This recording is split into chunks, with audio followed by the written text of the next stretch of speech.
Hi ನಮಸ್ಕಾರ. ನಿಮ್ಗೆಲ್ಲರಿಗೂ ಕೂಡ ಬಿಗ್ ಬಾಸ್ ನಲ್ಲಿ ಸ್ಪರ್ಧೆ ಮಾಡಿದ್ದಂತಹ ಸೂರಜ್ ಸಿಂಗ್ ಅವರು ಗೊತ್ತೇ ಇರ್ತಾರೆ.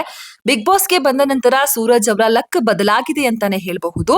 ಬಿಗ್ ಬಾಸ್ ನಿಂದ ಆಚೆ ಬಂದ ನಂತರ ಸೂರಜ್ ಸಿಂಗ್ಗೆ ಹೊಸದೊಂದು ಅವಕಾಶ ಸಿಕ್ಕಿದೆ. ಆ ಅವಕಾಶ ಏನಪ್ಪಾ ಅಂತಂದ್ರೆ ನಟನೆ. ಮಾಡೆಲಿಂಗ್ ನಿಂದ ಸೂರಜ್ ಸದ್ಯ ನಟನಾ ಲೋಕಕ್ಕೆ ಕಾಲಿಟ್ಟಿದ್ದಾರೆ.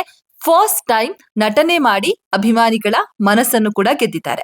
ಕಲರ್ಸ್ ಕನ್ನಡದಲ್ಲಿ ಮುಂಬರುವ ದಿನಗಳಲ್ಲಿ ಪ್ರಸಾರ ಆಗಲಿರುವ ಪವಿತ್ರ ಬಂಧನ ಧಾರಾವಾಹಿಯಲ್ಲಿ ಮೈನ್ ನಟ ಅಂದ್ರೆ ನಾಯಕ ನಟನಾಗಿ ಸೂರಜ್ ಅವರು ಕಾಣಿಸಿಕೊಳ್ಳಲಿದ್ದಾರೆ. ಇದು ಪಕ್ಕಾ ಅಣ್ಣ ತಮ್ಮನ ಸಂಬಂಧದಿಂದ ಕೂಡಿದ ಕತೆ. ಅಣ್ಣನಿಗೆ ತಮ್ಮ, ತಮ್ಮನಿಗೆ ಅಣ್ಣ ಅಂದ್ರೆ ಪಂಚಪ್ರಾಣ. ಆದ್ರೆ ಅಣ್ಣ ಸೂರಜ್ ತಮ್ಮನ ಲವ್ವರ್ನೇ ಈ ಧಾರಾವಾಹಿಯಲ್ಲಿ ಮದ್ವೆಯಾಗಲಿದ್ದಾರೆ. ಇದೇ ಈ ಸೀರಿಯಲ್ ನ ಬಿಗ್ ಟ್ವಿಸ್ಟ್. ಈ ಧಾರಾವಾಹಿಯ 3 ಮೇನ್ ಕ್ಯಾರೆಕ್ಟರ್ ಬಗ್ಗೆ ನಾನಿವಾಗ ಪರಿಚಯ ಮಾಡ್ತೀನಿ ಬನ್ನಿ. ಸೂರಜ್ ಸಿಂಗ್ ಪ್ರಮುಖವಾದ ಪಾತ್ರದಲ್ಲಿ ಕಾಣಿಸಿಕೊಂಡಿದ್ದಾರೆ, ಅದು ಕೂಡ ಅಣ್ಣ ಹಾಗೂ ಬಿಸ್ನೆಸ್ ಮ್ಯಾನ್ ಪಾತ್ರದಲ್ಲಿ. ಈ ಧಾರಾವಾಹಿಯಲ್ಲಿ ಸೂರಜ್ ಅವರ ಪಾತ್ರದ ಹೆಸರು ದೇವದತ್ ದೇಶ್ಮುಖ್. ತಮ್ಮ ಕೂಡ ಇರ್ತಾರೆ ಇವರಿಗೆ.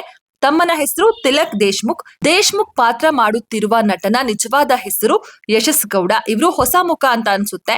ನೋಡೋದಕ್ಕೆ ಸಿಕ್ಕಾಪಟ್ಟೆ ಕ್ಯೂಟ್ ಆಗಿದ್ದಾರೆ, ಹ್ಯಾಂಡ್ಸಮ್ ಆಗಿದ್ದಾರೆ. ಸೂರಜ್ ಕೂಡ ನೋಡೋದಕ್ಕೆ ಹ್ಯಾಂಡ್ಸಮ್ ಆಗಿದ್ದಾರೆ. ಈ ಧಾರಾವಾಹಿಯಲ್ಲಿ ಇಬ್ಬರು ಹೀರೋಗಳು ಕೂಡ ಸಖತ್ ಕ್ಯೂಟ್ ಆಗಿದ್ದಾರೆ ಅಂತಾನೆ ಹೇಳ್ಬಹುದು.